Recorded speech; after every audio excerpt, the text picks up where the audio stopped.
Iyer, and I oversee the Baltimore Neighborhood Indicators Alliance, and it is the first day of Baltimore Data Week. It's very exciting.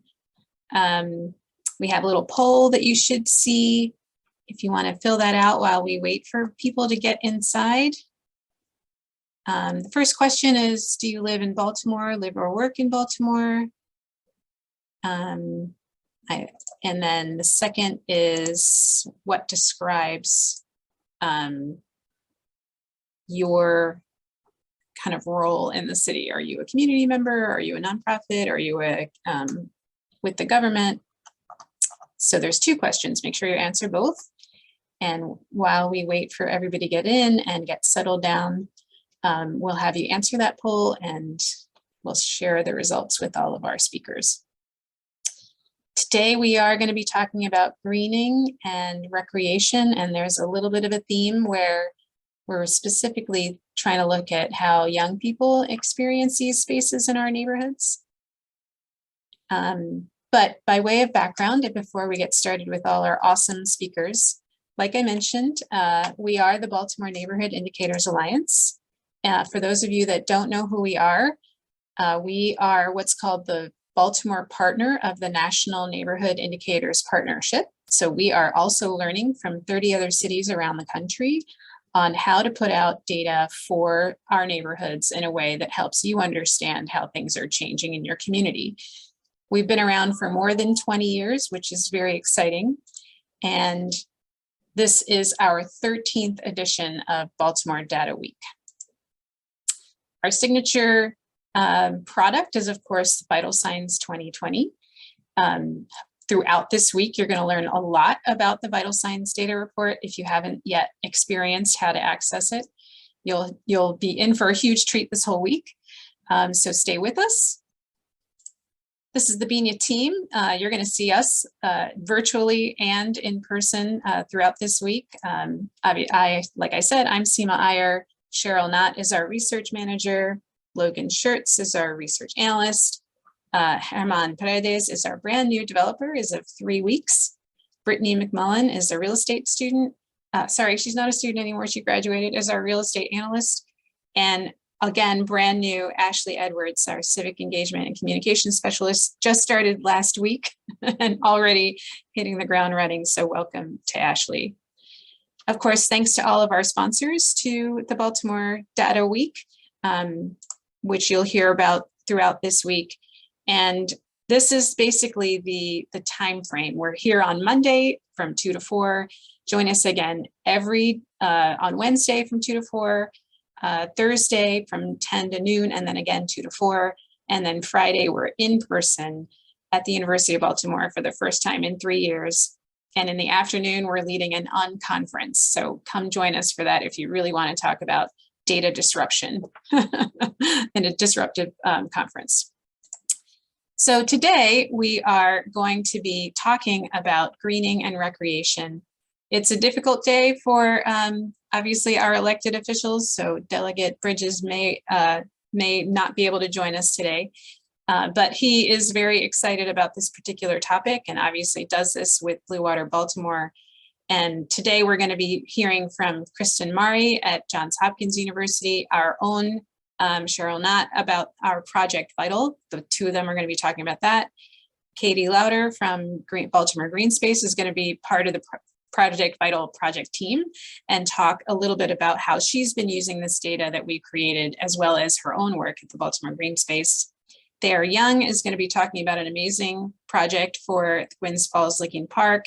And then our friends from KABOOM are here, Isaac and Colleen. Thanks to everybody for being here. And you can see on our poll, we have 33% of us live and work in the city of Baltimore. Another 25 live here. Another 21 work here. And then, wow, we have a lot of folks that do neither live or work in the city of Baltimore, but you're here anyway. So that's exciting. Maybe that'll change next year. And then you can see the broad range of people that we have. We have community members, we have organizers, we have students, we have faculty, nonprofits, and government. So just in sense of who you're speaking to for our speakers and who else is in the audience. we aim to have a broad range of folks at Baltimore Data Week because we all care about neighborhoods. And so we all need to have access to similar information. And that's the purpose of this event. So in the chat, I think our chat is enabled. Logan, you can tell me that. Feel free to tell people your name and what organization you're with. And that way, at least we can see who's in the room together, the virtual room together. All right, I'm going to turn it over to our first speaker, which is Kristen Mari. Thanks so much for being here.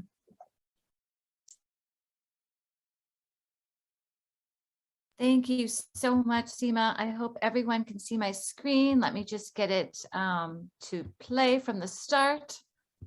Hopefully everyone can see that okay? Okay, great. So thank you, Seema, so much for organizing this. And it's a pleasure for me to be here. And I look forward to the discussion that follows this. But I want to just provide an overview of Project VITAL, which stands for Vacant Lot Improvement to Transform Adolescent Lives.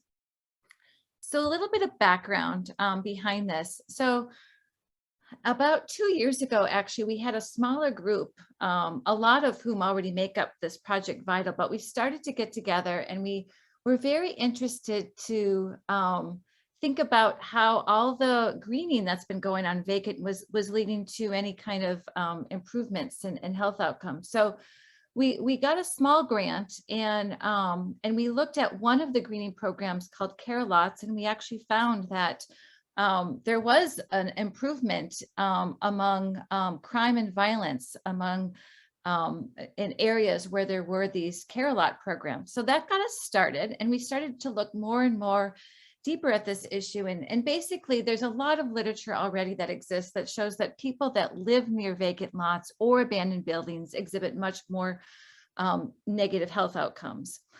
And as a result of that, though, there's been some increased movement in trying to restore some of these areas. And there was one very famous study in Philadelphia that was done. It was a randomized control trial, and they found that greening vacant lots dramatically reduced both gun violence and improved mental health outcomes among the residents that live nearby. So that got us thinking, and I'm an adolescent health researcher. So I started to look more and more then at this, and I realized that the bulk of this type of work was really focused on adults. And it kind of surprised me a little bit because we know, for example, that adolescents have a much different relationship with the neighborhood compared to adults. In some respects, they spend more time. And there's been research to show that they have different ideas of what they like and dislike compared to adults. So putting that together with Baltimore here, Baltimore right now has over 18,000 vacant lots, an additional 17,000 abandoned buildings. And there has been an effort by the city to green these areas. And right now there's approximately 900 vacant lots that have been greened. A lot of these different greening activities vary though. So you can have some that include mowing and trash pickup, others where the community gets together and develops a community garden. You can see raised flower beds and tree planting. There can be art murals. So there's all these different types of activities. And so we all got together and we thought, well, this provides us a really great opportunity to examine whether these types of greening can improve the lives of adolescents. And so thus bore the name of this new funding initiative that came through Johns Hopkins called SCIBAR, which stands for Support for Creative, Integrative, Basic, and Applied Research. Basically, it was a new initiative to try to get applied science with basic science to address a public health problem. So we got together and we wanted to find out then, well, okay, given all this greening that's happening, does it matter then whether greening improves adolescent health outcomes? If it does it matter what type of greening works and among for whom? So the short-term objectives for Project VITAL then is, first of all, one of the things that was missing was just a one-stop place where we could find where all these greening activities were taking place. So one of our first objectives, which is really the basis of this talk, is to show you a shareable database that has been created of the greening programs in Baltimore City. And Cheryl Knott, who's going to be coming right after me, is going to give you a demonstration of this database. And then with that, we are about to launch our mixed method longitudinal study, which is then where we want to look at how this greening relates to adolescent health outcomes. We also want to do a cost effectiveness study to see how costs related to greening also are related to health outcomes. And then finally, at the end, we hope to really get all of this information together and to create a blueprint, not only for Baltimore City, but also for other municipalities that may also have a lot of vacant lots that are being restored. So a little bit about our study. There's really 3 primary health outcomes that we're really interested in. And the reason is because they have all been shown to be related to characteristics of the neighborhood in other studies.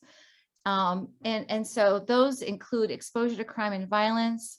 We also want to look at mental health, both positive and negative among adolescents, and food insecurity. So to do that, then we're going to be launching a big survey among 1,500 adolescents. We are going to be recruiting adolescents on the basis of whether they live next to mostly greened areas versus mostly vacant areas. I can talk about the logistics of why I'm saying mostly later, but that's basically what we're going to be doing. It's going to be also confined to adolescents or areas that have higher proportions of adolescents. And we hope to do that at least twice. So we're going to be doing a survey, like I said, soon within the greening season. We then would like to do another wave of survey data collection outside of the greening season, just to see if any of these associations that we see during the greening time change. And then again, following that, maybe 6 months post. So we hope to do 3 waves of data collection. In addition, we'd like to also do some in-depth interviews to just collect some more ethnographic research from adolescents about their perceptions, what they think contributes to their health in terms of restoring vacant lots, the extent to which they're involved. So get much more qualitative information from them. So that's the longitudinal study in a nutshell. But one of the most exciting parts of this study for me is really our team. And you're going to meet many of them today. Some of them are going to be presenting and others are in the audience, but it really is a multi-sectoral collaboration of both researchers, folks that work within greening, people that work in city agencies, state agencies, community-based organizations. And it's really been exciting to just get to develop this study with all these different perspectives. And this is just a little organization chart because of all the work that's happening with Project VITAL, all the working groups that we've created and kind of how they all inform each other. And with that, now I really want to turn it over to Cheryl, because one aspect of this study that I mentioned is really this database and how we've been able to collect this greening information from I've listed here some of the organizations here, including Baltimore Green Space, and Katie is going to be talking about that shortly as well. But we've also received data from the Chesapeake Bay Trust, Center for a Livable Future, Parks and People, the City of Baltimore, 2 of their greening projects, Be More Beautiful, Care of Lots, and Civics Works. So on that note, before I completely turn it over, I just want to share that we do have a website. And Cheryl is going to be, I think, using that website to tell you, because that's where our map is. But again, we can provide this information to anyone who's interested, but it's available on the BNIA website. So I want to thank you all. And with that, I will stop sharing my screen and give it over to my colleague, Cheryl. All right, thank you, Kristen. So I've gone ahead and shared the URL for the Project VITAL website that is in the chat if folks wanted to click and follow along. So I am going to screen share right now so that I can walk everyone through the process of accessing all of this data and information. So at the Baltimore Neighborhood Indicators Alliance, we were very excited to be brought onto this project. We have a lot of expertise in integrating data from different sources. And so from our website, you can scroll down and access the Project VITAL map itself, or you can also access it through the URL in our chat. So it's bniajfi.org/Project VITAL. And so on the Project VITAL page, we have a little bit of contact information, some details about the project, some of these things that Kristen had shared. And then we have this option here, go to map. So this map is an effort to kind of spatially locate all of these different records that exist in a ton of different databases. So as Kristen mentioned, we have data from the city of Baltimore and from some other greening partners. And so what we've been able to do is pull together all of this information. Not every data set has the same types of fields. So it's been a process to integrate all of the information that we have about these places and spaces to really create a robust data set that is beneficial not only for this Project VITAL project, but for others as well who are interested in accessing this data and information. So when you come to the map, this is built off of ArcGIS Online. So this is a dashboard with integrated maps and some fun filters here. So I'm actually going to start over on the right-hand side here. So we have, and we can see 6,237 total records in this full data set. And as you scroll through here, you can see some of the fields that were included in this database and see the information that is collected. Some of these records have more information than others. And this is, again, an effort to just pull this information together, and we're hoping to continue to enrich and improve these data sets. So we have things like names of gardens. We've got location information. So sometimes this is a street address. Sometimes we have things like a neighborhood or a zip code.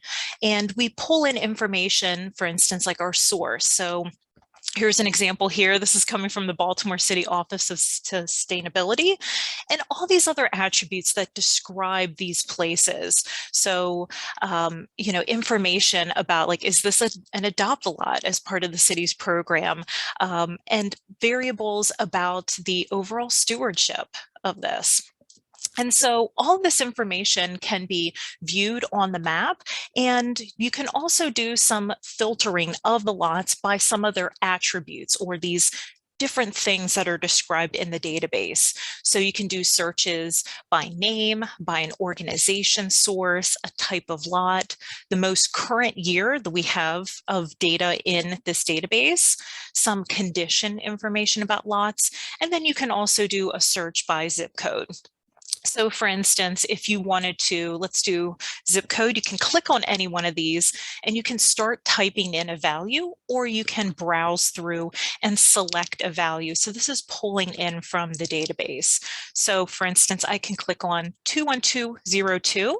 And what happens is that this then searches the database and will update the map, and then also update the details that are over here on the right side of the map. And so for records that have this particular zip code, we then see we've got 64 parcels. So these are actual lots. So we then also have 17 sites. So one site can have multiple parcels. So if you think about a property or a pair of properties that might have been adjacent and demolished, if those two adjacent lots happen to be redeveloped and turned into one larger lot, that then gets updated here so that we can then see, okay, so we've got 64 hits in the database, but only 17 unique places. Once you've done some of these filters, and you can select multiple filters, you can always do things like reset or select all, and it will refresh and update the map. For organization source, let's pull in Baltimore Green Space, since we have them joining us today. So when we select Baltimore Green Space, we then see we've got about 250 unique lots that are being mapped out here. The dots on the map are clickable, so you can select one and pull up specific information about this place and scroll through, see all of the data that's on here. But let's say you're really interested in a particular geographic area on the map. Well, you can zoom in to see some of these other specific areas. We even have a little selector tool. So in the upper left-hand corner of the map, we have this option here. If you hit that down button, you can draw out a rectangle, you can draw out a custom area, a circle, or a line to select points on the map and then view those details on the right-hand side. So lasso is a really fun one where you can draw out very fun shapes. There we go. And it's now updated. So I ended up selecting about 20 points and oops, my map just went out, but we can see then the number of sites that we have on here and the parcels and kind of toggle through these results. So obviously we have the ability to view this data, filter this data, but users can also contribute to this data. So we know that there are a ton of spaces and places in Baltimore City that can be added to this map in this database.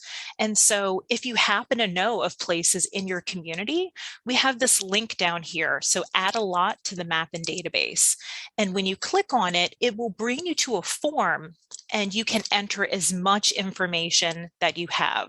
So we have all of these fields here. These are all of the fields that are in the database. It's okay if some of these are blank, but as you fill this information out, and I'm going to scroll down to the bottom, you can also even specify the location on the map. And when you submit your entry, you have then added to the database. And so that then becomes a submission that we're able to receive, review, and once we've determined that it's a valid addition to the map, we can then update the map itself with this information.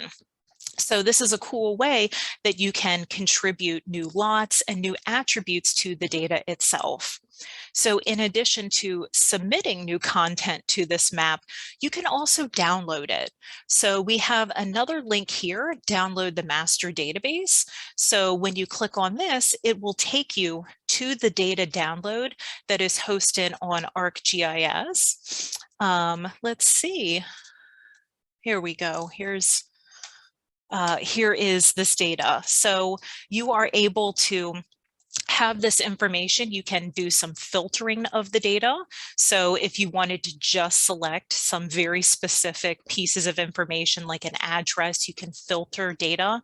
You can download this data, and we offer it as a download in a couple different formats. So a CSV file that's openable in Excel, or if you're a GIS user, you can download KML, shapefile formats, GeoJSONs as well.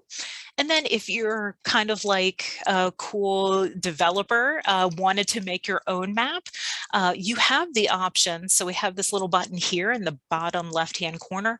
I want to use this. So if you click on it, it will then pull up the API information so that you can create your own visualizations using this data. So this is an incredible database and map of pulling together and integrating all of this information from the different Project Vital partners to create this usable data set for the project, but then also for the public. We hope that folks will use this data for their own projects, for their own research, and we hope that this can be a valuable resource for folks. So that is how you can view a quick overview of some filtering, contributions, and download access to the Project Vital map and database. And I'm going to stop right there. Well, hopefully everyone is as excited as we are to see all the amazing work that's been done. And I'm happy to allow a couple of questions either in the chat, or if you want to, I think you raise your hand. Is that right, Logan? Or if you really do want to just unmute yourself, Logan can help you do that. But if you have any questions specifically for Cheryl and Kristen before we move on to Katie, who's going to talk about how a nonprofit both adds to it as well as helps with it. And Dave, I see your hand up, and you also have the question about maintenance. And maintenance, we could probably have an entire hour-long conversation, but this is exactly the key of this project, to make sure that we can track things over time and have a longitudinal database of these sites to see when they come in and out of being maintained. But Logan can. So, yep. So they unmuted me. Can you hear me? Yep. Okay. Just another question. As I look at a site out there, I see one that in 2012 was greened, which is great. But in about 2015, the the site was basically really kind of abandoned. And so the greening really kind of went away and it went into very much disrepair. And then we actually, as a group, we turned around and in 2020 re-greened it with a private group. So I'm just wondering how that can be reflected in the data here. First of all, I can, and then I can turn it over to Cheryl as well. But that's a great question. And that was something that was also relevant to us. And one of the things that you'll see is, Cheryl can also point this out, is we do have, you know, to the extent that we can get it, the years available. So any given site, we can go back as far, you know, as possible. But the other thing, as we go forward, we know that there's going to be instances, like you pointed out, where there's going to be a green lot and maybe the following years it doesn't get greened, or, you know, it's not restored as much. So we are going to be doing observations as well as part of our study. So some of that, again, is going to be updated. This is a continuous process. And so what Cheryl has shown you is kind of our first round of collecting data from the greening organizations. And now we're about to go through the second round, and it's going to be continuously updated as we go through this over the next 4 years. But so that's just one way to answer your question, but I can turn it over to Cheryl or Seema as well. And I see Dexter's on the call too. And he's I think you just gave an excellent example where you could add information to the database right now. So feel free, like you could do it while we're on this conversation. And if you have access to a computer and you're not driving, you can, and I think you can even do it on your phone. So if you do see that site, or if you just want to add information about a site that you know that you did in 2020 and you greened it, we'll take it. So I'm just wondering, how do you put in there that it was ungreened? I know I can put in there that it's green. So but one way that you could do it is, if you know in 2015, you can put the year as 2015. And then when you see that it was green, you can add a new record to say in 2020 it was. So every time you know something, make sure that there's a new year associated with it. Yeah, and so that form that I was showing, I kind of described it as a way of contributing a new lot to the map, but that's also a way for us to collect just updated data and information about existing lots as well. So as long as you're able to kind of copy over that location information, or just some way that we can tell what specific lot that you're referring to with these updates, that's a way for us to collect that information, especially with the year information. And we have a ton of different fields that allow you to just fill out a little text box to say in greater detail some information about activities at that lot, or you know, very specific processes. So we would be very happy to take that, and we will definitely be able to integrate that into the database. So thank you. Dave, Baltimore Data Week could be a success because I think we just got new data. we're on a good roll for Monday, right? All right. Well, thank you so much. And Kristen and Cheryl are still going to be here. And obviously, when after we hear from Katie, I'm sure we'll have even more questions. So Katie, I'm going to turn it over to you.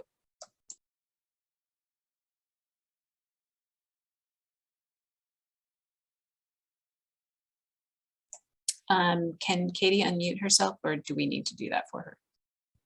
Hey, I can unmute myself, turns out. Hi, I'm the Executive Director of Baltimore Green Space.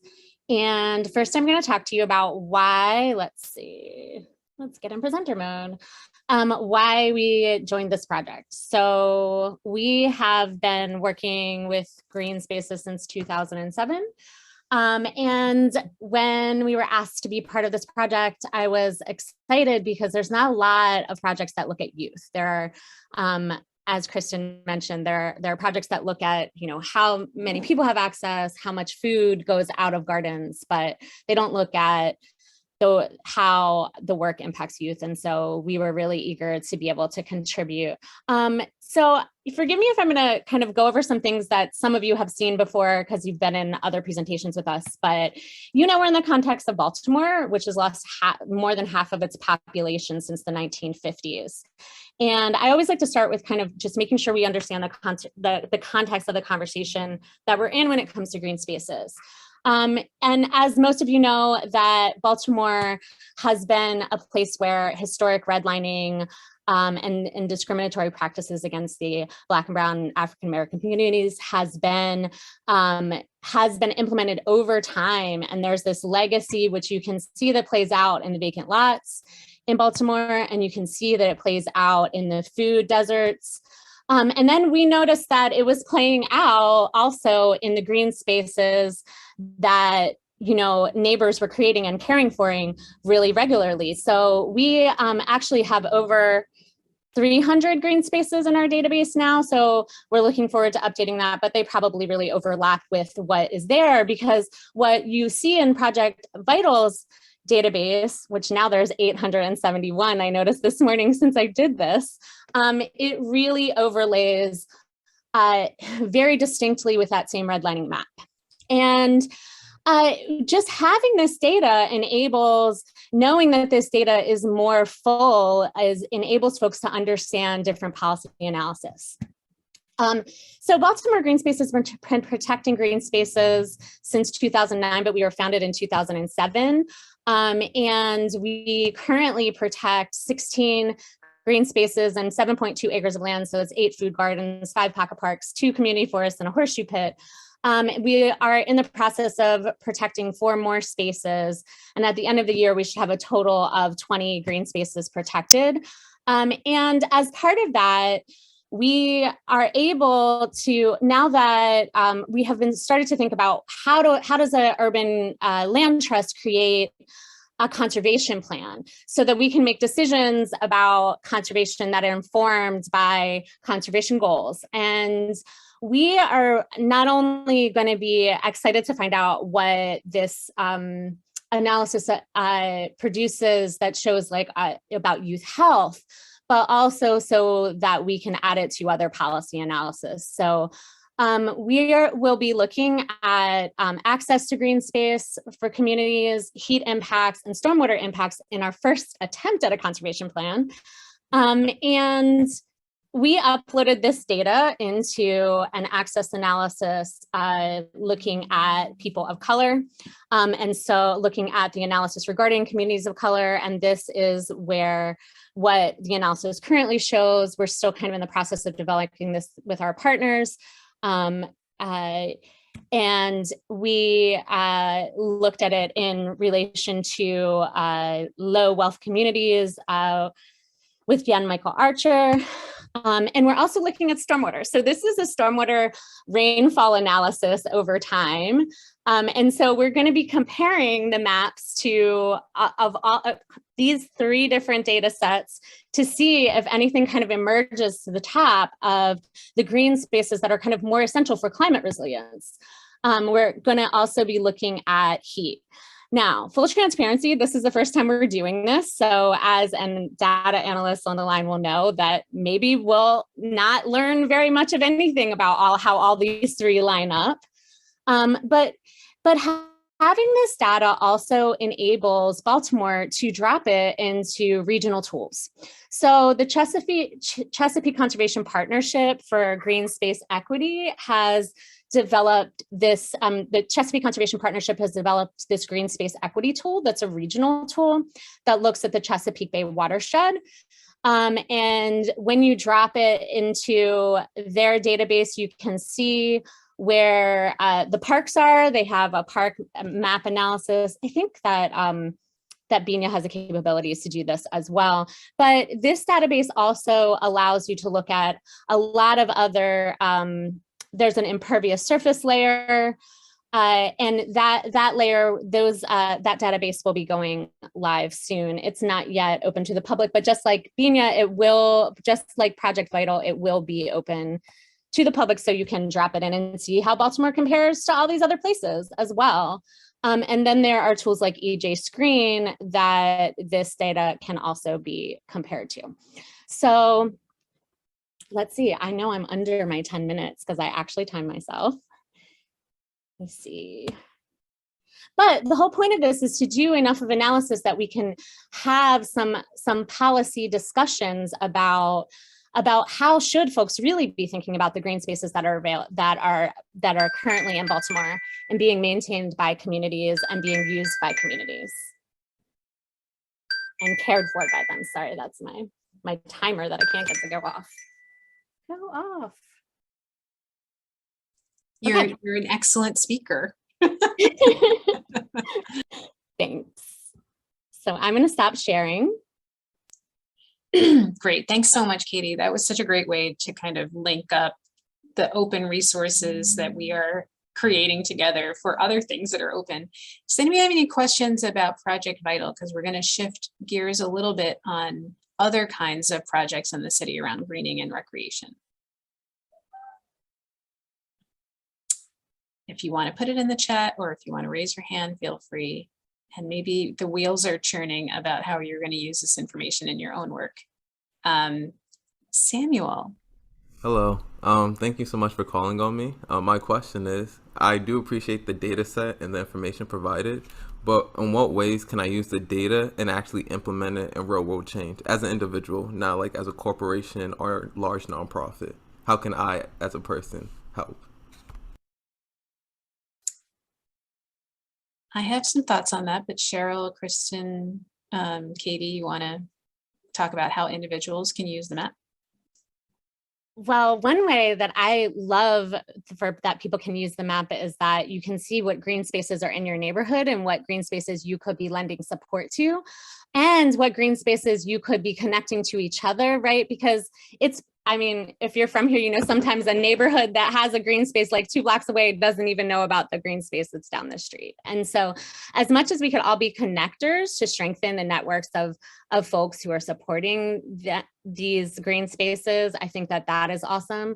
But also helping us know about the green spaces helps us get, you know, we get information out to folks about what grants are available, and, you know, what kind of, you know, tools. Like a lot of times there's folks who are ready to give out free plants or funds to green spaces, and you know, a lot of the folks working on this project know how to link them in. Not just Baltimore Green Space, but Be More Beautiful provides grants to communities and is like a really lead player in this as well. So that's really important. I think you said it well, Katie. I was just going to say, you know, it's both information to help us. Like, so if you know of any green spaces, or if you're looking at the data and you say, oh, wait, we don't have that, and you can help us. But also, like Katie said, if you want to see, maybe you're interested in doing a green space, you can see what's around you to really help you figure out what's needed. Well, and the other thing, I think Baltimore Green Space protects green spaces. So if you can also let the green spaces you know about that, we can tell them about the process too. Got it. Thank you so much. And definitely adding data to the map, like Dave is either doing right now or will do soon. You know, that's something that an individual can do so that we all actually have shared information. And Cheryl can talk about maybe a little bit that we've been working on this idea of creating a shared database of community managed open spaces for many years, because everybody has their own bit of information, and getting it all together in one place, which includes like Dave's knowledge about that one lot. That's what it's going to take for us to all really understand what's going on in our neighborhoods. All of us kind of crowdsourcing this information and gathering where we can is the only way that we can do it. All right. Well, thanks so much to the Project Vital team. And obviously you're going to be around, and if you have any questions, you'll see how this is related to what Thayer Young is going to be talking about in forest preservation. So I'm going to turn it over to Thayer. Okay, I will start up my screen share. And hi, I'm Thayer, and I'm going to be talking to you about some work I've been doing with some nonprofits. Let me actually start. Oops, excuse me, sorry. And let me close this down too. All right. So working with some nonprofits to preserve the wilderness in Gwynn Leakin Park. So yeah, so I'm going to talk to you about Gwynn Leakin Park and then go into the Friends group for the park, talk about the Old Growth Forest Network, and introduce the concept of a forest preserve for Baltimore. Then I'm going to give 3 examples of how data are used to advance this purpose. For example, the high resolution land cover, OpenStreetMap data, and land records and old maps. So Gwynn Leakin Park should really be thought of as Baltimore's wilderness park because it has 842 acres of forest in an altogether almost 1,000 acre park. So this is really one of the largest municipally owned urban forests on the East Coast. And one of the great statistics that come out of this work is that there are 18 miles of trails in the park. You can see a map of it, of where it is in the city in the top right there. And the park has some nice historic buildings, this beautiful magnolia grove, nature art in the park. This is the picture of Outward Bound students from the school that they have. This is a picture of the miniature railroad that runs on second Sundays in the park. These are preschoolers in the Carrie Murray Nature Center's Forest Preschool, and that's a nice view of the channel. So the Friends group is an all-volunteer nonprofit group that collects board members from the surrounding communities, and it acts as the voice of the community in expressing the public's view about how, to the city Department of Recreation and Parks, about how what can be done in the parks. And so there are a bunch of activities that there's so much more than I can describe.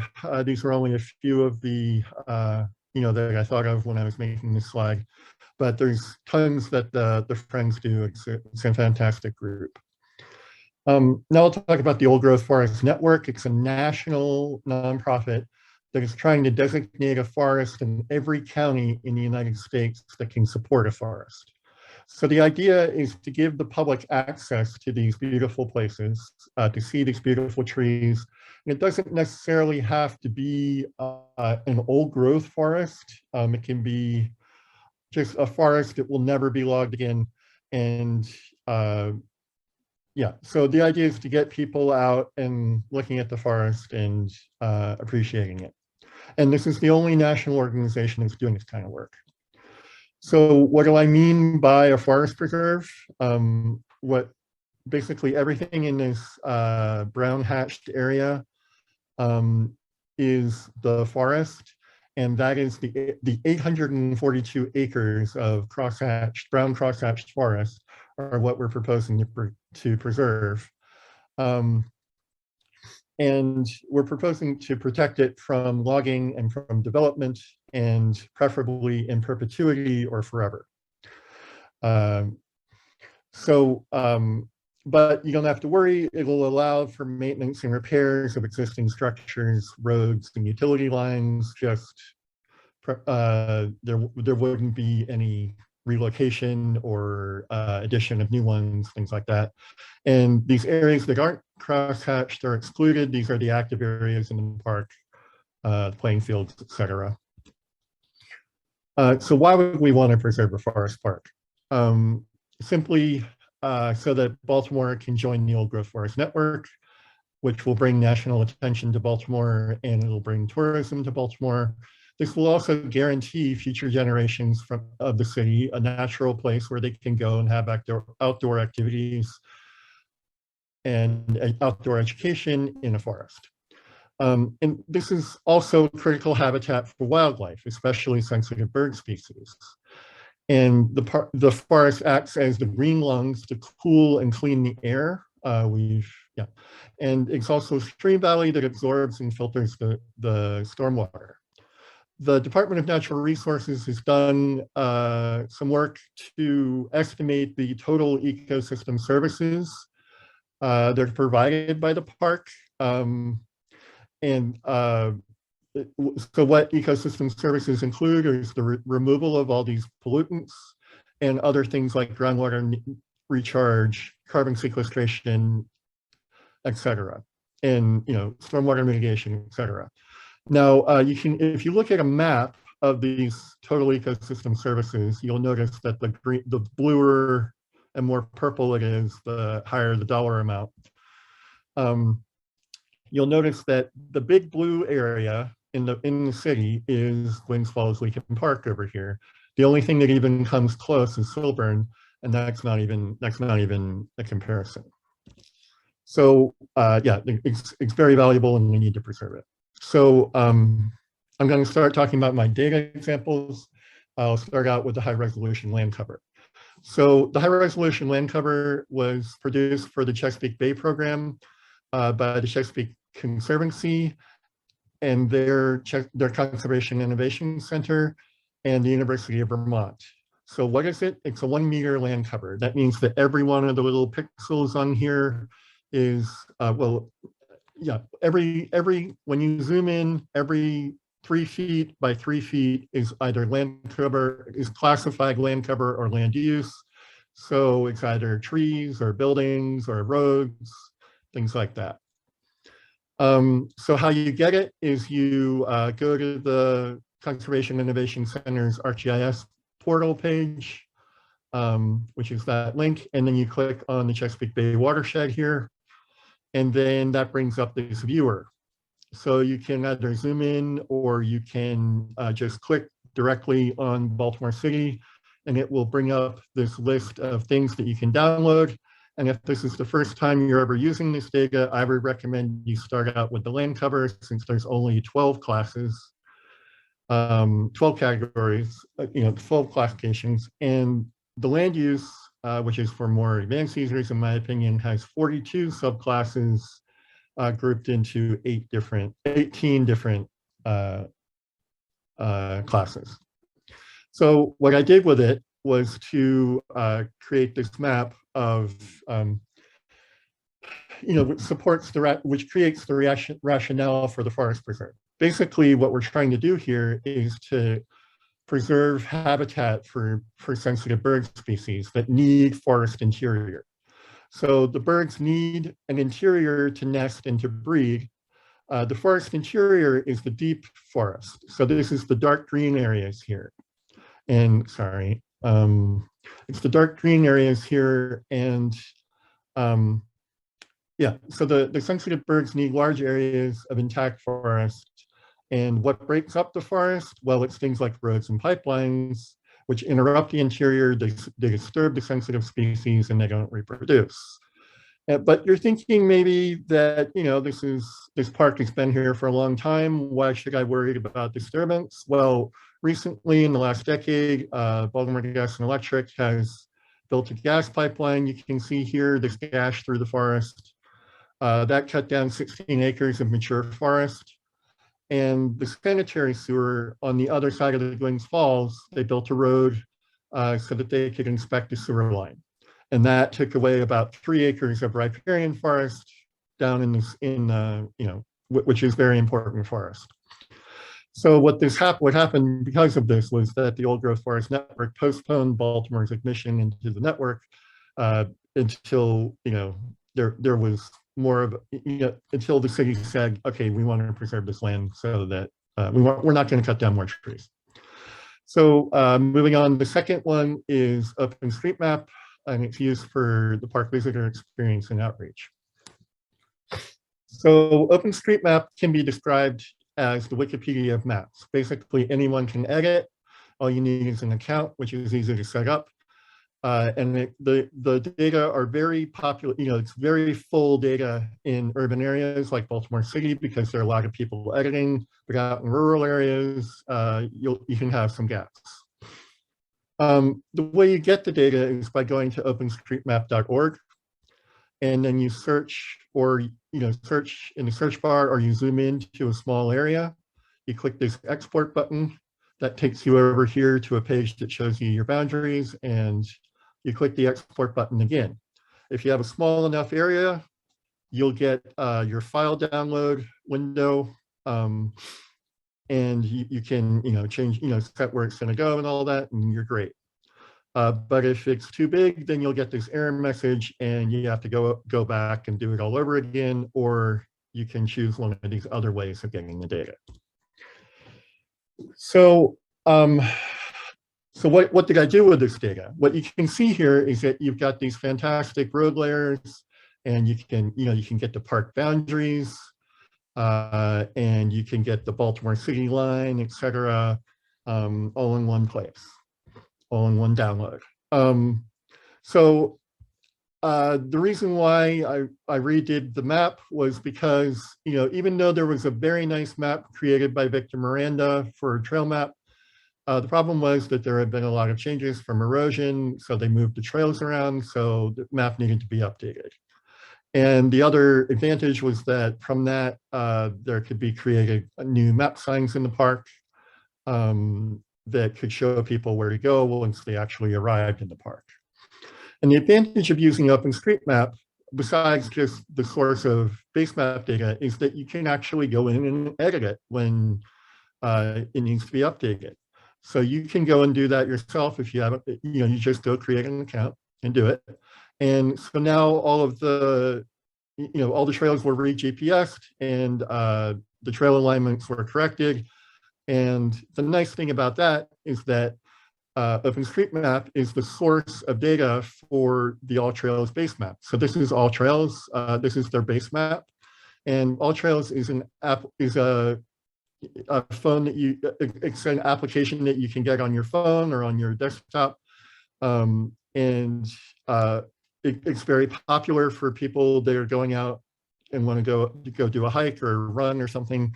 So a lot of users have actually found the park through All Trails. So it's very nice that we can keep All Trails updated. And the third thing is that I'm going to talk about the land records and how you can use those and old maps to show the history of the park. So the land records can be obtained from the Maryland archives. They have this marylandlandrec.net, and they have land records from all 23 counties in Baltimore City. What is a land record? A land record is your deed or your mortgage from your house if you own it, if you actually own if you're lucky enough to own your house. What you do is you go to marylandlandrec.net, you create an account. They want your name, your email, and your physical address. Then you can log in. Then you go up to the top left and you click on select county. You go down to Baltimore County, and I'm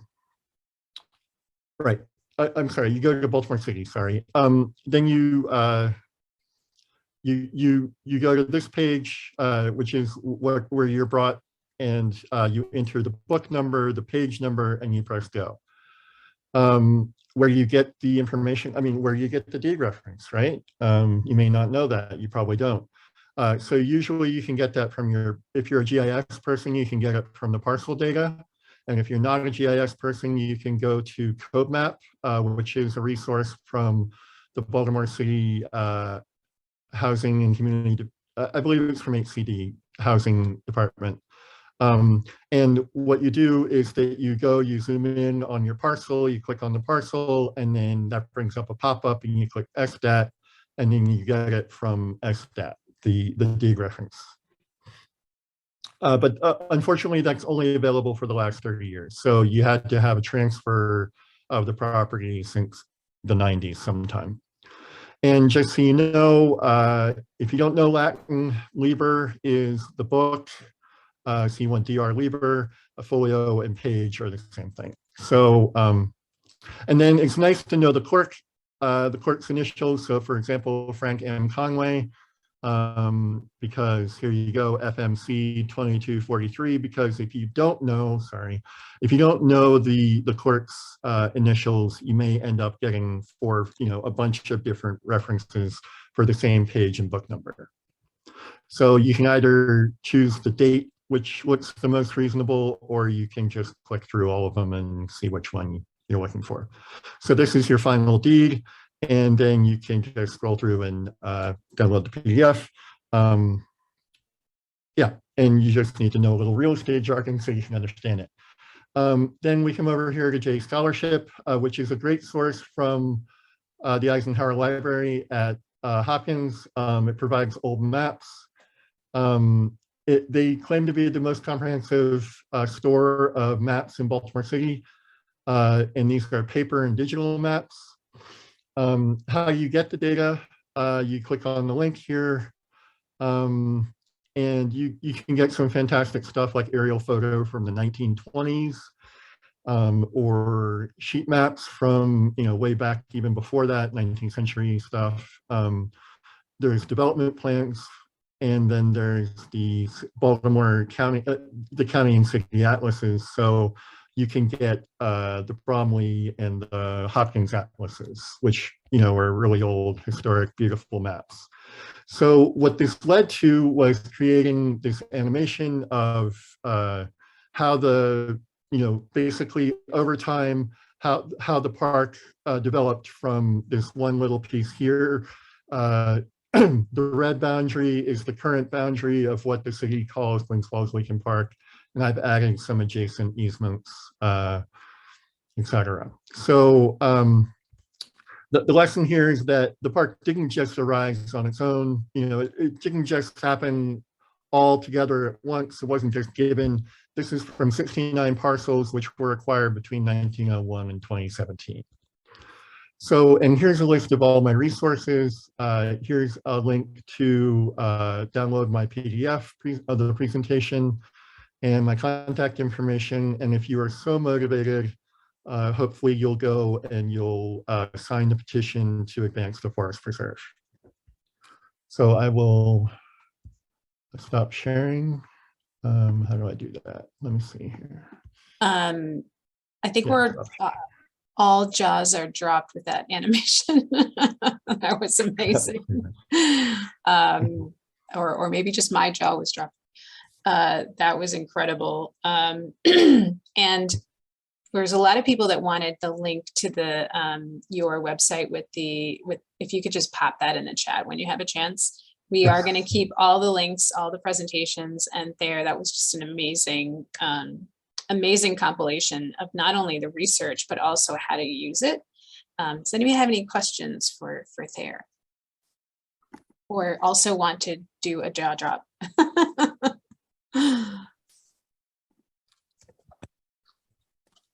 And I think a couple of you are a part of the Friends group. Lori, I see, I don't know if that was a question for me or just generally, but yeah, if you're part of the Friends group or if you have knowledge about that area, I actually didn't know why I heard so many birds when I'm in that part of town, and now I know. Katie. How long did it take you to gather the data to be able to make the map like interactive? Like how long did that take? If I remember correctly, that was about a week. So the nice thing, I mean, and the problem is that a lot of it, the reason why I had to go to the old maps was because the city's parcel data doesn't have all of the deed references. So, so yeah, so those are, I think I put CAs next to those, but, for circa, approximate. But yeah, so I think that was about a week. And luckily I had some practice in doing this kind of stuff from, I have previously done this kind of research, and I have a lot of historic maps, and I was lucky enough to know about J Scholarship and all that. So I had a question about the dollar amount, dollars for service. Yeah. I've not heard of that myself. Maybe others have, but could you explain a little bit more about what that means? Sure, I can go back to it. Let me see here. Share, and let me go back here. So basically what they did was, I'm not sure about the background research, but I know that, there's a certain, there's a method that's published for estimating, the removal that you can expect based on your land area and what your land use, land cover is. So you can expect a certain amount of removal of carbon monoxide, nitrogen dioxide, et cetera, based on,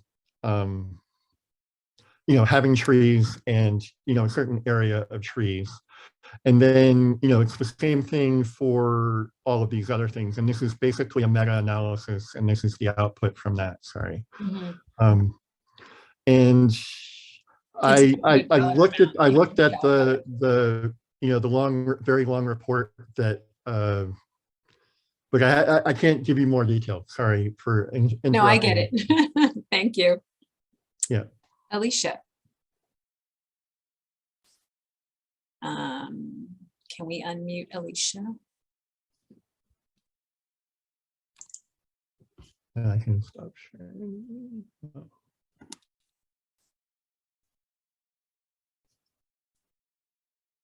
Or can you unmute yourself, Alicia? I can now. Can you hear me? Yes. Sorry. No, it was like not letting me. So I put it in the chat, but I live along Powder Mill Park. And I feel like we're disconnected from Gwynn Falls. We're actually a part of it.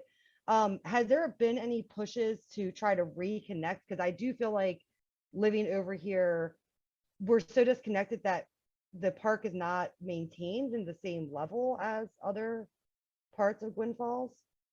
Sure. I think the issue with Powder Mill is that it's a stream valley that doesn't, there's no real access to the park. It's basically a green area that doesn't have any development in it. So there, I mean, there may be some what are called social trails, but I don't think there's any like official trail through there. So, and if there were someone from the city Leakin Parks who might, I don't know of any effort to, I mean, there's finding linear pathways through a city can be very difficult, but unless you have something like a nice rail corridor or something like that, that would be fantastic. That kind of goes to some work that I've been doing with other groups out in the county to try and think about how you can do that. And so one idea is to kind of fill in green parcels in between so that you can have places to connect you from one place to the next. I don't know if there's any effort to do that, but Powder Mill is definitely, it goes out into the county, then it flows into the Gwynn Falls, and then it flows, Gwynn Falls, of course, flows back into the city, is my understanding of the way it works. So there is a fair amount of land. That would be fantastic to connect it out, but I don't know of any efforts to do it. Thanks, Alicia. And thanks so much there. This was great. And I also want to say that Thayer came to our brainstorming session for Baltimore Data Week. And this was actually one of the things that he suggested that we talk about. So it's all the way from beginning to end on ideation to completion. So thanks so much there. Yeah.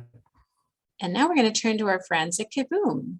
Isaac and Colleen talk about playgrounds. Thank you, Seema. Give me a second here to share our content. We got it. You got it. Awesome. Okay, welcome everyone. I am Isaac Castillo. I am the Senior Advisor for Learning and Evaluation at KABOOM. I am joined by Colleen Coyne. I don't know, Colleen, if you want to come off mute really quickly and say hello. Yeah, thanks, Isaac. Hi, everyone. I'm Colleen Coyne, our Senior Analyst, and we are super excited to dive into all of the data work we've done in Baltimore with you all. Great, thanks, Colleen. So we are going to talk today about something that probably doesn't get talked about enough, and that is playgrounds and play spaces for our kids, and specifically about what's available for Baltimore kids and the work that KABOOM is doing with the city of Baltimore to improve play spaces for children in Baltimore. So Colleen and I are going to sort of go back and forth with this presentation. I'm going to start us off with a bit of background on what KABOOM is. KABOOM is a national nonprofit that works to end play space inequity for good throughout the United States. Now, what's play space inequity? Play space inequity, as we define it, is a lack of access to and the sense of belonging in quality play spaces And oftentimes these quality play spaces are, they don't exist, or they're in very poor quality due to systemic racism and a number of underlying issues that are influenced by systemic racism. So what KABOOM is trying to do is to get more high quality playgrounds and play spaces for children who need them the most throughout the United States.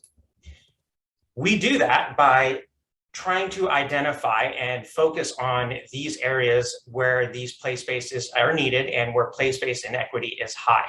And we have a very kid-centered, community-focused approach to trying to do our work. And what that means is that we're trying to get the voice of kids, the voice of community members in to identify why a play space is needed, what it's going to be used for, and then the fun part is actually helping to build and design it. So it really does come down to conversations with our kids about, do you want a slide? Do you want a set of swings? Do you want something that's more engaging? Do you want balance beams? Do you want something up high?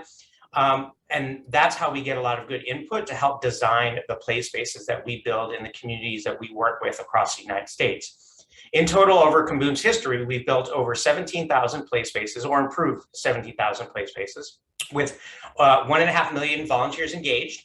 And that provides access to over 11.5 million million children with opportunities to play. And there's a lot of good reasons why we're focusing on play and the importance of play spaces, and we'll talk about that in a little bit.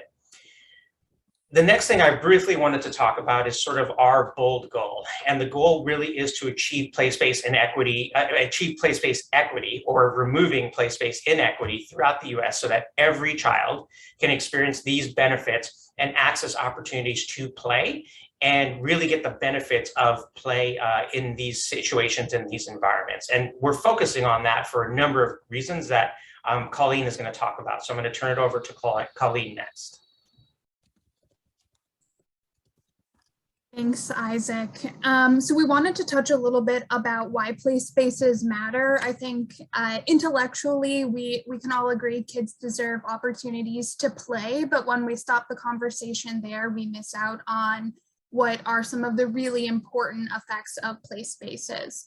So throughout decades of research, the obvious answer is having a playground provides kids the opportunity to be more physically active, which is directly connected to a lot of outcomes related to health.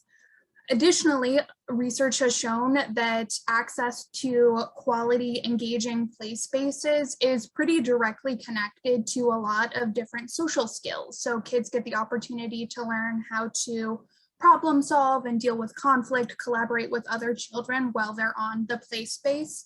And having access to high quality playgrounds ensures that kids aren't missing out on those opportunities to practice those skills. You can go to the next slide. Perfect. So across the country, when we are looking at trends in play space inequity and what the root causes are, what we found is that inequity in play space access, much like inequity in a lot of other areas like the achievement gap, is directly related to systemic racism. Across the country, communities of color and low-income communities disproportionately lack access to quality play spaces near where they live and learn. So think about their local parks and their school system where kids are interacting every day. You can go to the next slide. So we've got some fun animations on this slide, so get ready for that. This year, KABOOM recently completed a literature review of play space studies from across the country, nationally, and hyper-focused in Colorado as a part of a project we're taking on there. And from that, we identified 3 key trends that we saw in the literature. The first being that disparities in access and quality of play spaces most likely do result from that systemic racism, such as racially discriminatory land uses and housing policies like racial covenants, which restricted communities of color from moving into certain neighborhoods. The second trend we saw was that low-income communities and communities with a lot of minority groups and rural populations tend to have more limited access compared to more high income and more white communities, especially in urban communities. And lastly, what we saw is that while in some communities, access on its face is relatively equitable, the quality of facilities varied greatly, with communities with high concentrations of communities of color and low income populations having access to smaller, worse quality play spaces and parks that tended to have fewer amenities.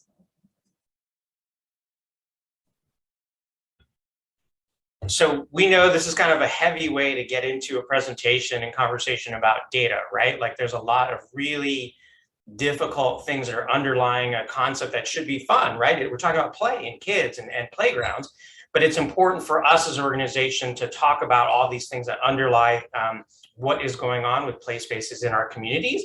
And we're going to take this and focus on how we utilize data to help solve some of these problems. And so we're going to shift it now to really talk about how KABOOM is using data of various different types to really dive deep into solving the problem of play space inequity. So one of the first things that we do is think about how this data should get used, because what we really philosophically believe, especially Colleen and I, but the entire organization, is that we're generating data so that it is used. It is used by community members, it is used by policymakers, it is used by people to inform decisions, right? And so we think about this in 3 different ways. We try to utilize data to identify areas that we can prioritize, areas that have undergone historic disinvestment, and try to elevate them up and to prioritize them for improvements in playgrounds and playground quality. So we're talking about improving access to playgrounds, but also improving the quality of those playgrounds. We utilize data also to partner with organizations that can help in this space, right? KABOOM's not going to build millions of playgrounds across the United States. We're not even going to do thousands in Baltimore. We need to partner with other organizations, like those of you that are on this call, to help identify and then ultimately put shovels in the ground and improve those playgrounds.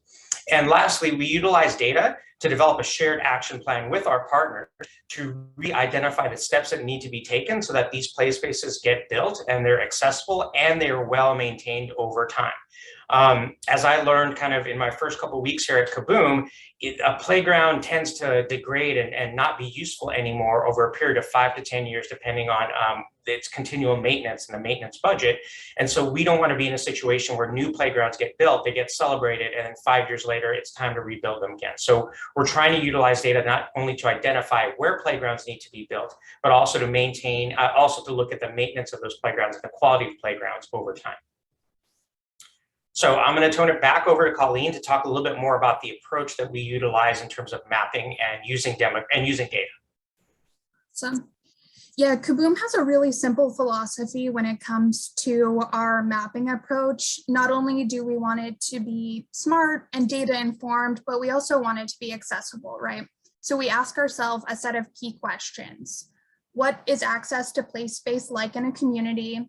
Who lives near existing play spaces? What's the physical condition and quality of those play spaces, including safety, size, and things like play value, which speak to, are there new opportunities for kids as they're using these play spaces? Are there opportunities for them to challenge themselves? Are there inclusive play opportunities? And while those 3 steps in and of themselves give us a lot of great data, KABOOM really thinks it's important to examine the sense of belonging in community play spaces.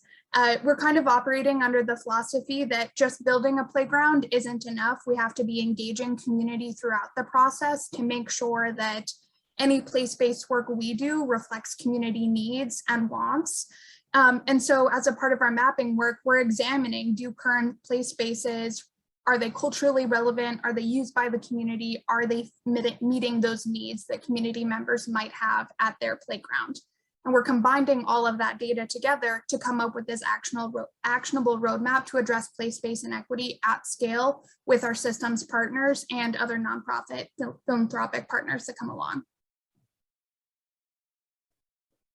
This is a great example of how some of our mapping work has gone, and great's maybe not the right word because it wasn't positive findings, but it is really validating for what we have seen in other trends in play space inequity. So KABOOM recently partnered with a mid-sized city in the US to look at play space access and quality across their system. And we started off by just identifying where are your playgrounds located across the city compared to who lives there.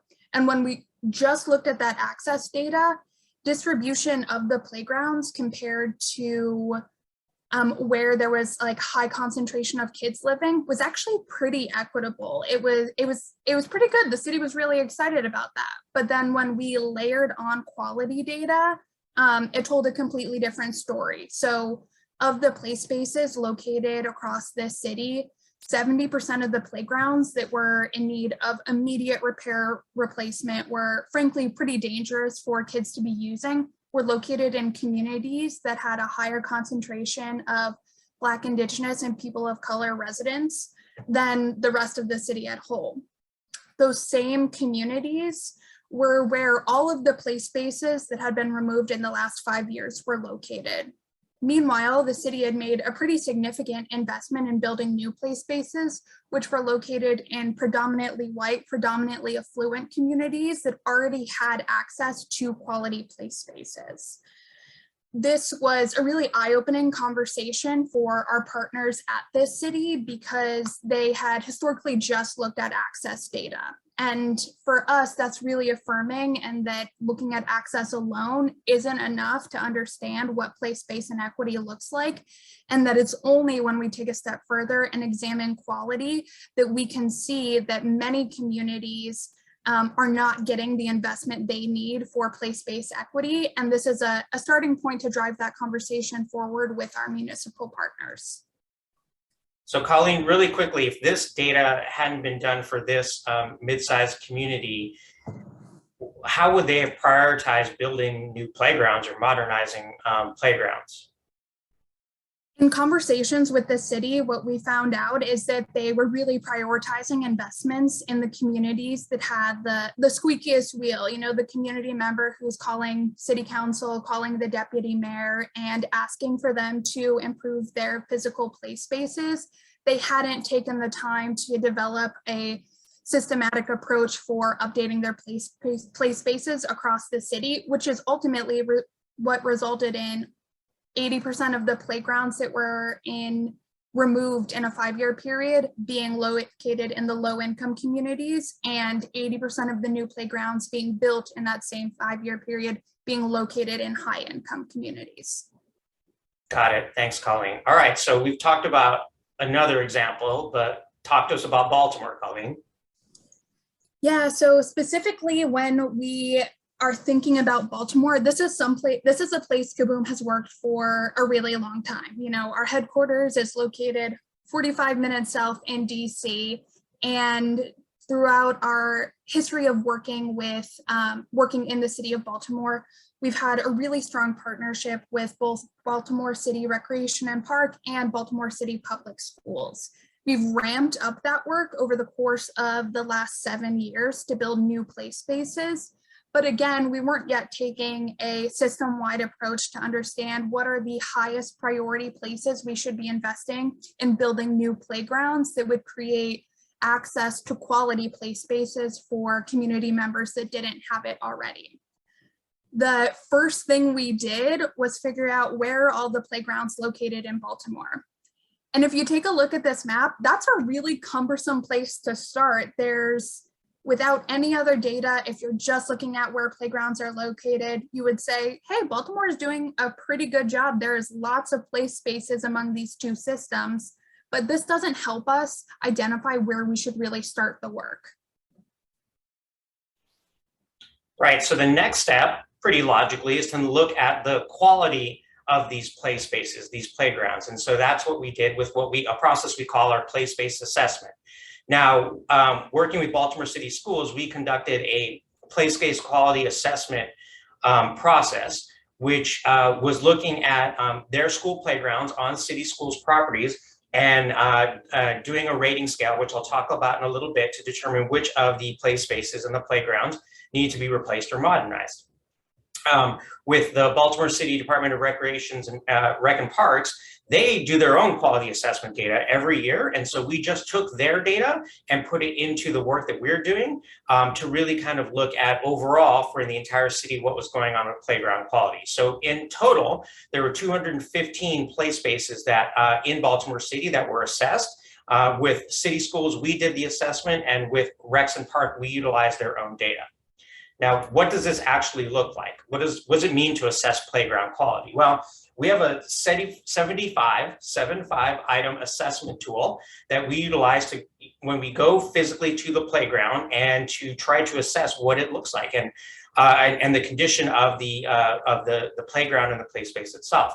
There's a couple example questions here, right? So we're looking at the conditions of the playground equipment itself, the fencing, the flooring, the surfacing. There's a bunch of things we're looking at. And, there's an example here of a scale that we utilize to kind of rate each of these conditions or each of these items, everything from unacceptable to good, or it's not applicable. It doesn't exist at that play space.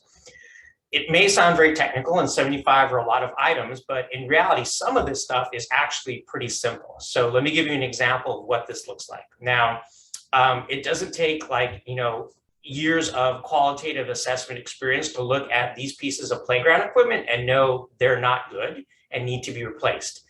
We have broken bridges, we have broken slides. I showed these pictures to my 6-year-old and he was like, "Dad, I would never play on those things." And I was like, "I would never want you to play on those things." But this is the state of some of the playgrounds in Baltimore as we were doing this playground assessment.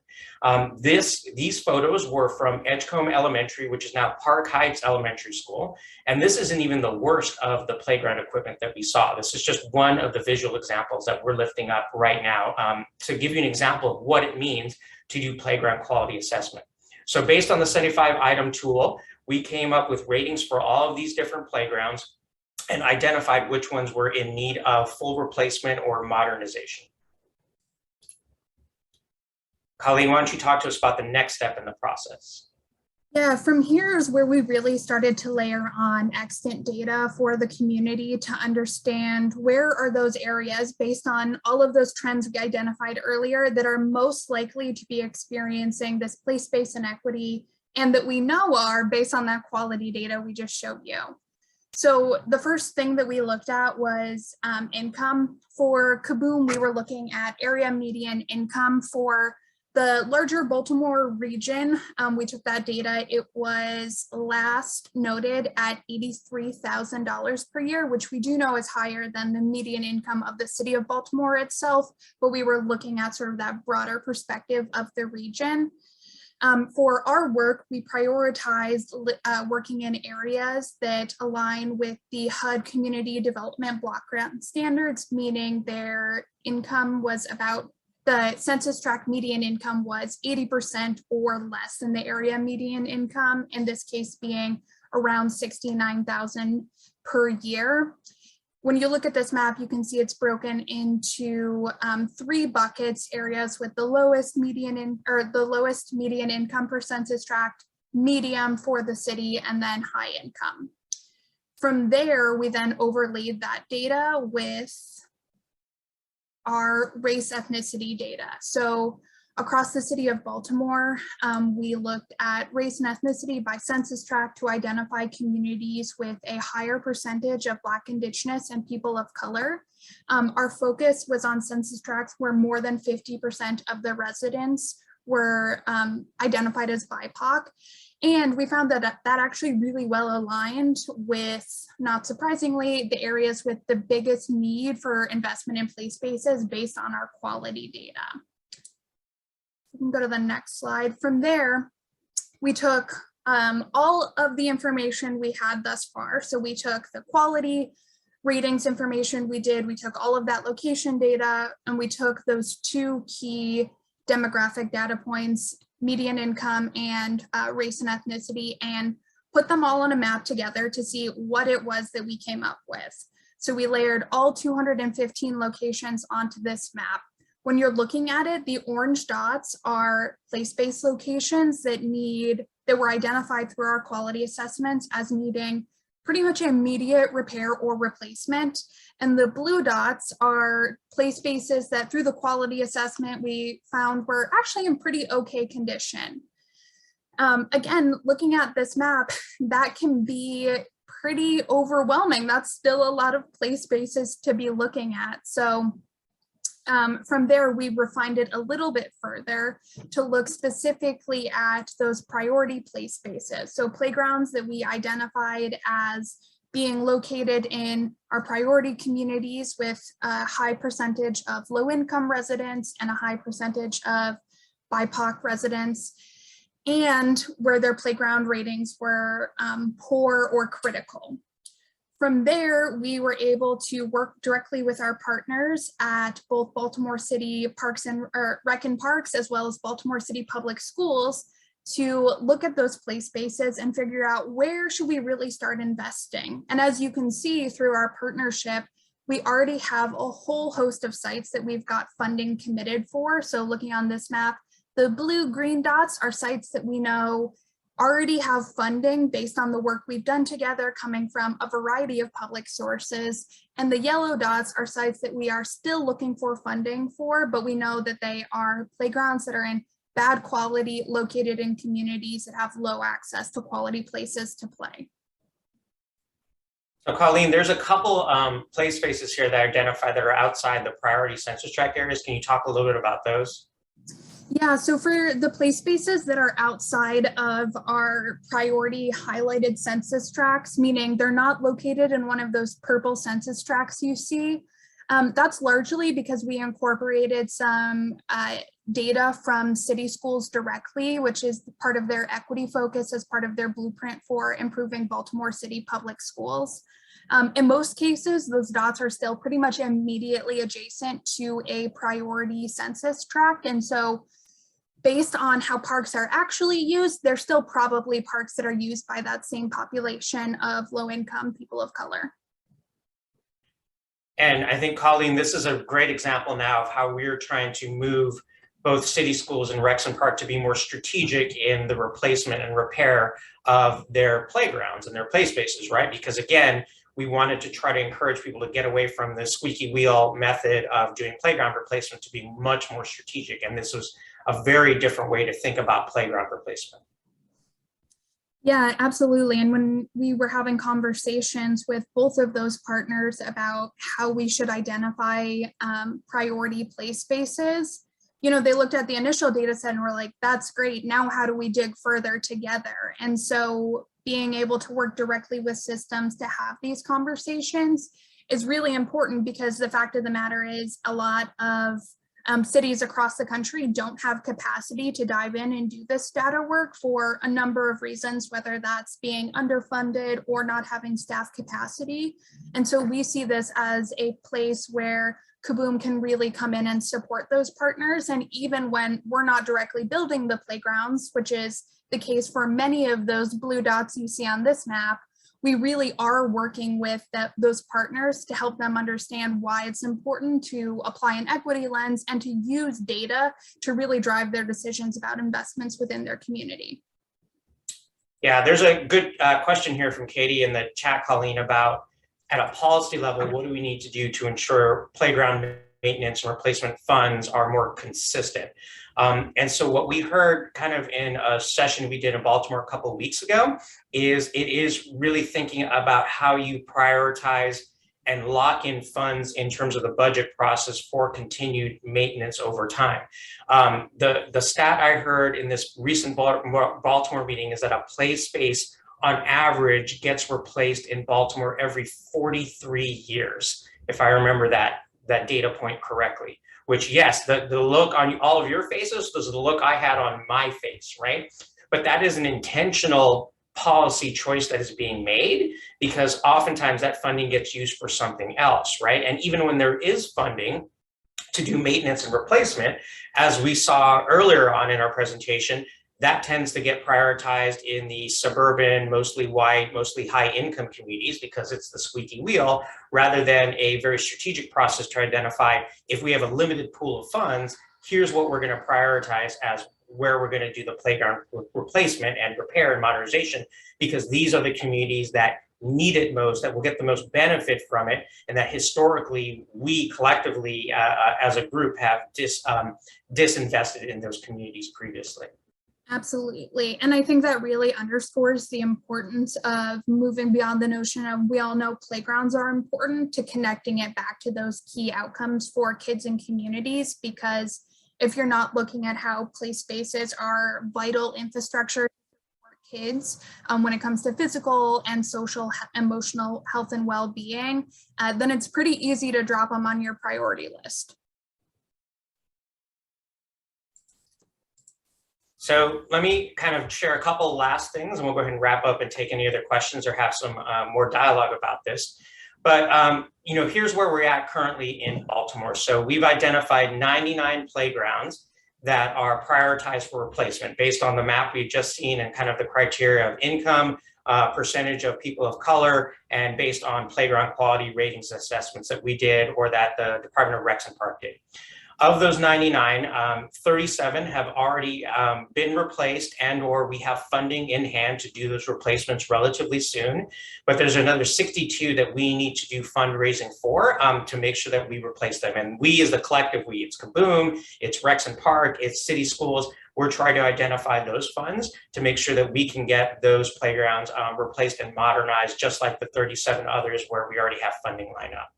And I think the last charge kind of Colleen and I want to leave for everyone listening in today is all of us have a role in kind of like thinking about this and utilizing this data.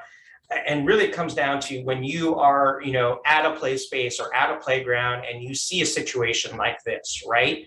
It's reaching out to people and advocating with your local officials and politicians and the people you know to help get them to understand that this is not acceptable, right? We need to do something to modernize and replace these play spaces, particularly in areas that historically have seen disinvestment. Because what we all collectively, not just KABOOM, but collectively, we want to move the situation from a play space that looks like this to a play space that looks like this, which is actually what happened. This was the renovation of the play space from before to after. But we as KABOOM can't do it on our own. We require help from everyone who is listening on this call and from others in kind of city governments and other systems to help make this happen, because KABOOM can only build so many playgrounds on our own. Really, we need this to happen at a systems change level to benefit as many kids as possible. So here quickly is contact information for Colleen and myself and where you can follow KABOOM either on our website or on social media. Thanks so much, Isaac and Colleen. I know everyone has a ton of questions, and the obvious question that I think we all have is the relationship between that map of play spaces and that map of green spaces, and not only the spatial relationship, but obviously the programmatic relationship between these two, and especially how youth interact with these areas within their own neighborhoods. Let's see if we have any questions, or maybe if I can ask the other panelists to maybe join in a little virtual panel and see if you had any thoughts or questions or things that came up as you heard everybody else's talk.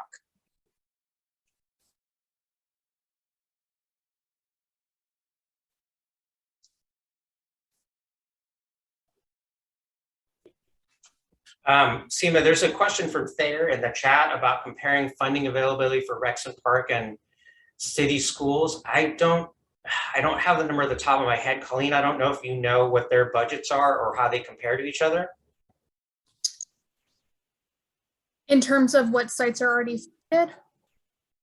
No, in terms of, oh, go ahead. In terms of repair and whether or not you have, I mean, I was wondering if there might be a difference between the availability of funding for one or the other. If the schools might have more money, or if the Rec and Parks, because you know, Rec and Parks never has any money, it seems like. I think this year's a really interesting year to ask that question, because Rec and Park has the most money this year as a part of their American Rescue Plan funds that were allocated. So the city has made a commitment to use a large portion of those dollars to directly fund and replace play spaces across the city. In terms of play spaces that were in need of repair, the city parks, meaning Rec and Park, they have roughly twice the amount of playgrounds compared to city schools. and probably roughly twice the amount of playgrounds in need of critical repair and replacement as compared to schools. I think we all know schools are pretty much criminally underfunded, but especially in Maryland, where there is a quality approach to funding schools, not an equity approach. So places like Anne Arundel County and Baltimore County, they get the same exact allocation of funds, which means schools oftentimes are in Baltimore City are focused more on like critical repairs to things like their HVAC units and their roofs versus being able to fund their playgrounds. So while it may not always be the case, I would say this year Leakin Park is in a better position to make moves when it comes to addressing this equity gap than city schools is. So Kristen, during your observations, you know, those playgrounds and the green spaces are very close to each other in many of these neighborhoods. I was wondering if you saw any playgrounds in need of repair when you guys were doing observations or something like that. Yes. So I didn't really talk about that a whole lot, but we did a small subset of observations from the lots in our green database, just to get a sense of how we can rate both the features in the lots as well as the quality. And so in those, it was just a small subset, but there is a, on our assessment tool, there is a playground feature. So yes, we can assess whether there is a playground and then what is the quality. We have a 5-point scale. And so as we go further and to scale up these observations, so that was just kind of a small subset, as I said, but this summer when we're doing surveys, we're also going to be conducting observations of the lots that border where the adolescents are selected from. And so that will be, again, a feature that we will assess. And again, we really want to make sure that this kind of work, this panel, we want to learn from each other and share everything together, because that's how I know that we can build solutions together. And so we'd be very, very happy to kind of share, you know, those areas, the vacant lots that have those playground features. We could subset those easily and share with all of you.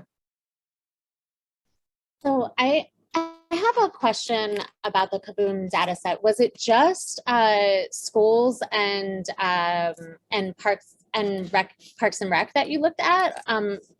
Or did you also look at the other green spaces? We get, the other playgrounds, we get requests to protect playgrounds a lot that aren't owned by either.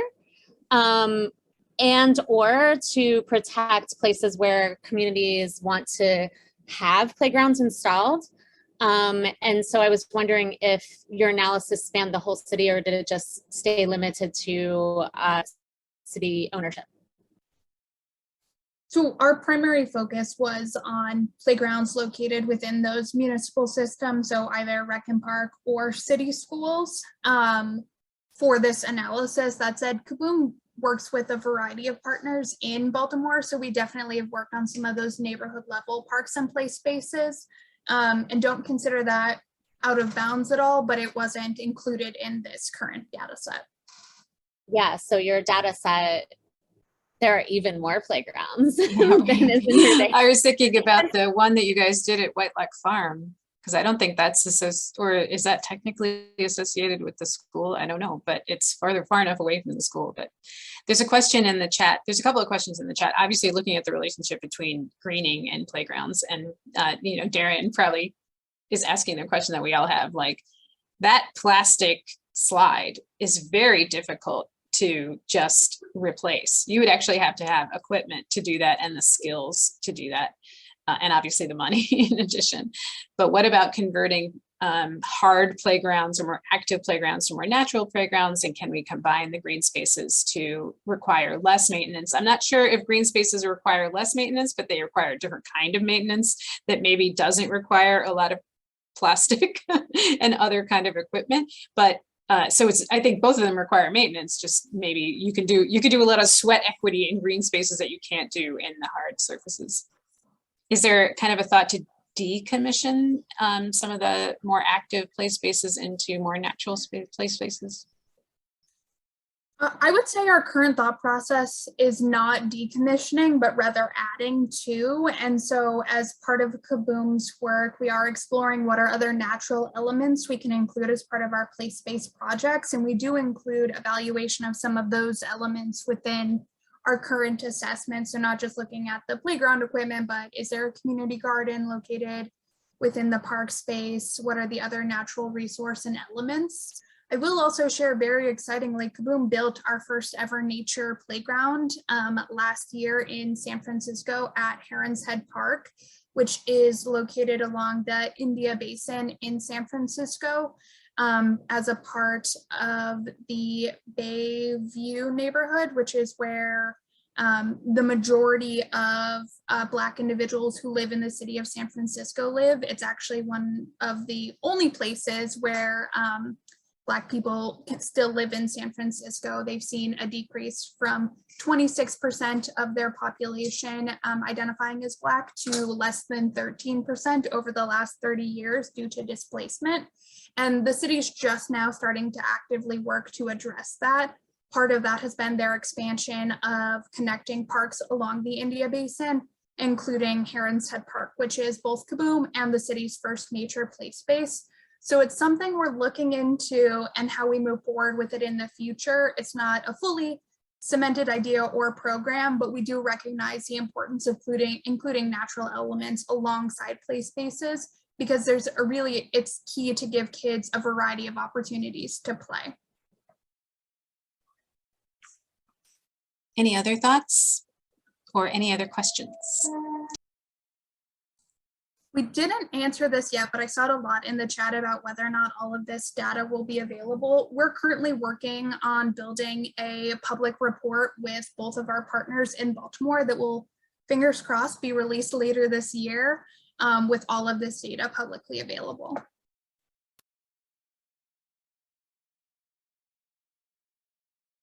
I was just waiting for the fire truck to go by before I turned on my microphone. Well, if there's no other questions, let me show you all where we're headed. Again, if you haven't checked out our website, Baltimore Data Week, everything that you need to know about this week is up there. The link is in the chat. Amazing kickoff. Thank you all so much to our speakers this afternoon, kicking us off on this Monday about a really, really important topic and such amazing data sets that we all have now to try and help young people in our neighborhoods. We're taking tomorrow off or maybe on because of the primary election. So go vote if you haven't done that yet. And we'll be back on Wednesday to talk about business related data. Lots going on Thursday, lots of demonstrations in the morning with the state of Maryland and the housing database that the Access to Justice Commission has put out. And then in the afternoon, Fight Bite Baltimore and grants. And then you're going to hear from our data science students here at the Baltimore Neighborhood Indicators Alliance. And then on Friday, we're either in person or virtual if you want in the morning. And then in the afternoon, we have an unconference. We don't know what's going to happen in the afternoon. So join us and be a part of figuring out what that's going to be. Thanks again to my team at the Baltimore Neighborhood Indicators Alliance and all of our speakers. This will be up and recorded and available later on this week at Baltimore Data Day, the website. So thanks everybody and hope to see you all throughout this week. Oh, sorry, there is a survey. I forgot about that. We have a survey. If you could please fill that out. Thank you, Cheryl, for popping that in the chat. It'll take you about a minute so that we can make sure that this event and all subsequent events are